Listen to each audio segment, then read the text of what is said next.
Somewhere on Earth, in the next 2 minutes, a human being is going to be shot. That's the average, and it holds every single day. There are more than 1 billion guns on the planet right now, roughly 1 for every 8 people alive. But how did we even get here? Because not a single one of these guns was ever supposed to exist.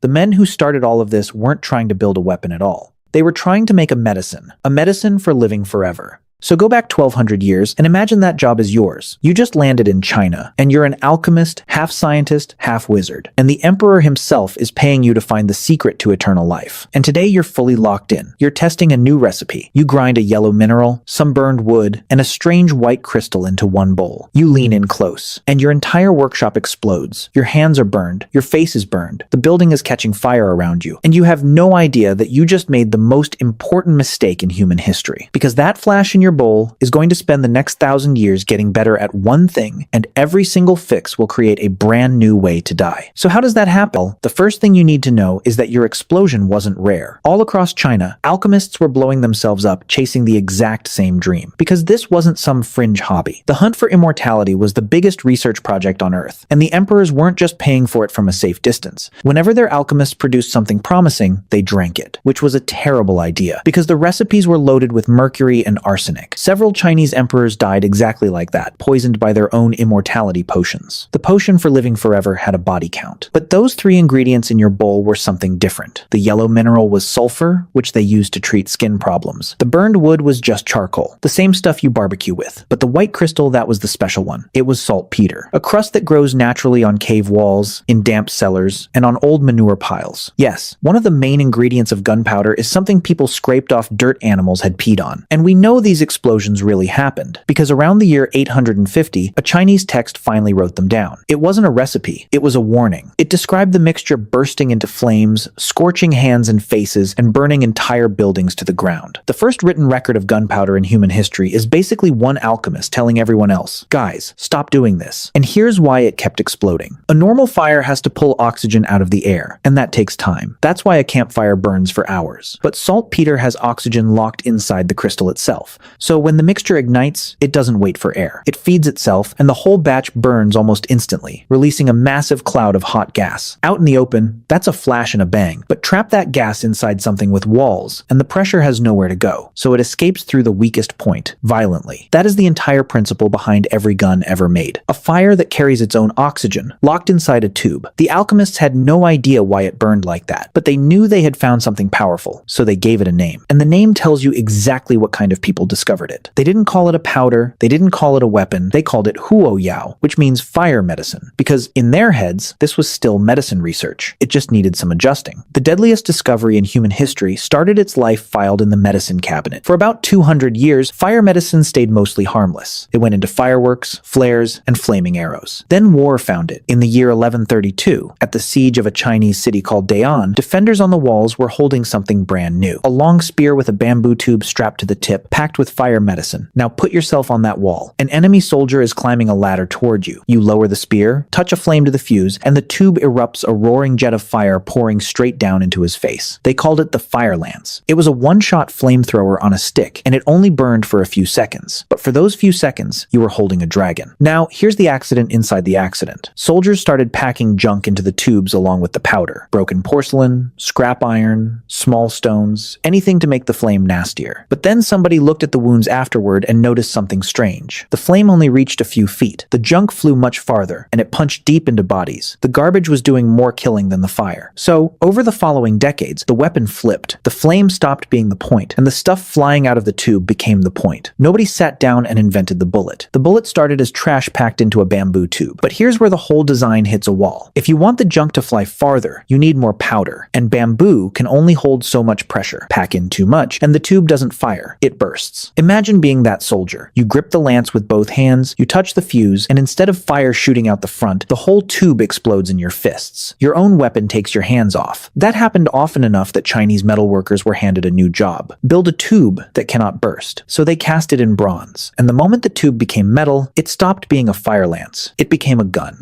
And we still have the oldest gun ever made. It was dug up in Heilongjiang province in northern China, and it dates to the year 1288, matched to a battle recorded there that same same year. It's a small bronze tube about the length of your forearm, weighing 3.5 kilograms. No trigger, no handle, no sights. Just a metal pipe with a hole for the fuse. And you don't have to imagine what firing that was like. While researching this video, I found footage of one of these early hand cannons, rebuilt and fired. Watch this. 13th century hand cannon.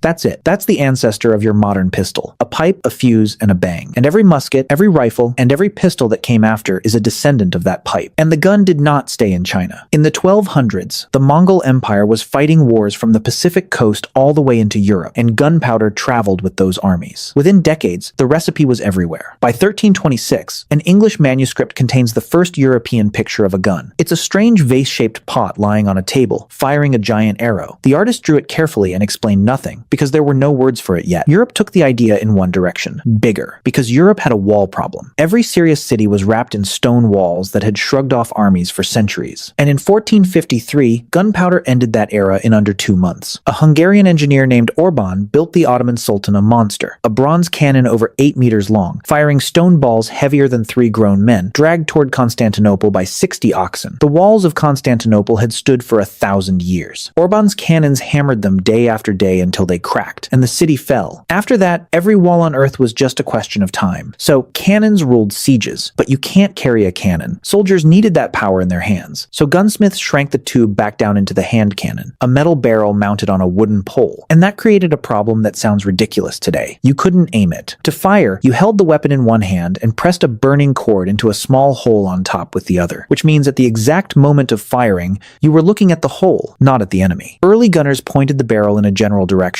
looked away, and hoped. The fix arrived in the 1400s, and it was the first real trigger. They called it the matchlock. A small metal arm held the burning cord for you, and when you squeezed a lever, the arm swung down and pressed the cord into the powder. That one mechanism changed the shape of war. For the first time, both hands held the weapon and both eyes stayed on the target. Guns finally looked like guns. But the matchlock had a fatal flaw, and it was hanging right there on the weapon, the burning cord itself. Rain put it out, so armies couldn't fight in bad weather. At night, the glowing tip gave away your position in the dark, and every soldier was walking around with an open flame inches from the bag of gunpowder on his belt. The gun worked. The fire was the problem. So, around the year 1500, gunsmiths built a gun that made its own fire. It was called the willock, and it worked exactly like a cigarette lighter. A steel wheel, wound up with a key like a clock, spun against a chunk of pyrite, that shiny yellow rock people call fool's gold, and sprayed sparks into the powder. No cord, no flame, nothing for the rain to kill. You could carry it loaded, hidden under a coat, and fire it in an instant. There was just one problem. The clockwork inside was so complex that only master craftsmen could build it, at prices only nobles could pay. The willock was a brilliant answer that no army could afford. The answer armies could afford came around 1610 from a French gunmaker named Marin Le Bourgeois, working for King Louis XIII. His design was almost embarrassingly simple. Clamp a piece of flint into a spring-loaded arm, pull the trigger, and the flint snaps forward, scrapes down a steel plate, and showers sparks into the powder. That's the flintlock. It was cheap, rugged, and reliable, and it stayed the standard weapon of the entire world for 200 years. Napoleon's armies carried flintlocks. The American Revolution was fought with flintlocks. But here's the part nobody tells you about those 200 years. The gun still had one enormous weakness, and it dictated how every battle looked. Loading, to fire a single shot, a soldier had to stand up, pour powder down the muzzle, ram a lead ball down after it with a rod, prime the pan, and pull back the arm. For a trained soldier under pressure, that took around 20 seconds. 20 seconds of standing completely defenseless while men ran at you with bayonets. And this is exactly why old battles look so strange to us. Long lines of men standing upright in the open, firing all at once. They weren't being stupid, they were surviving. You fired together so that while your row reloaded, the row behind you stood ready. The entire formation was a machine built around one flaw, those 20 seconds. And the man who started fixing that flaw was not a general. He was a Scottish church minister named Alexander Forsyth, and his problem was ducks.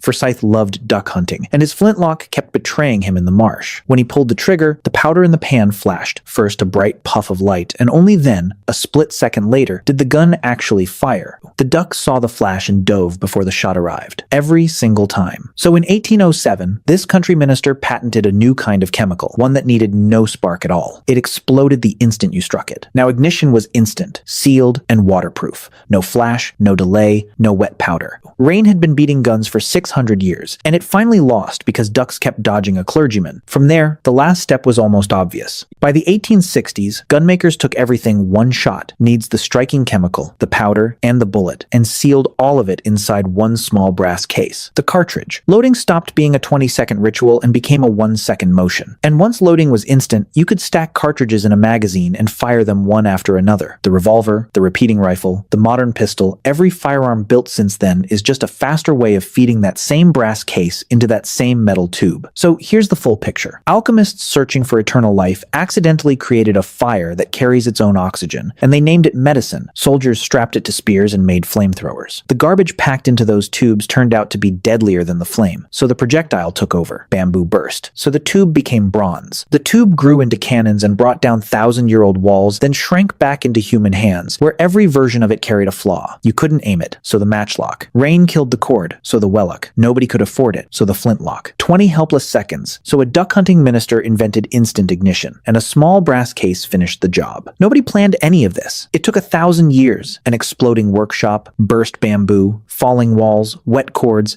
and one very frustrated duck hunter. And now, look at you. You'll hear that sound again tonight, in a movie, a show, a game, and it will cost you nothing, not even a flinch. But every gunshot you have ever heard, real or on a screen, is the same chemical event that exploded in that alchemist's bowl 1,200 years ago. Fire medicine, going off inside a metal tube. The men who discovered it were trying to defeat death itself. Instead, they handed death its favorite tool. And somewhere on Earth, in the next 2 minutes, another one is going to go off. They were searching for eternal life. Think about that the next time you hear one.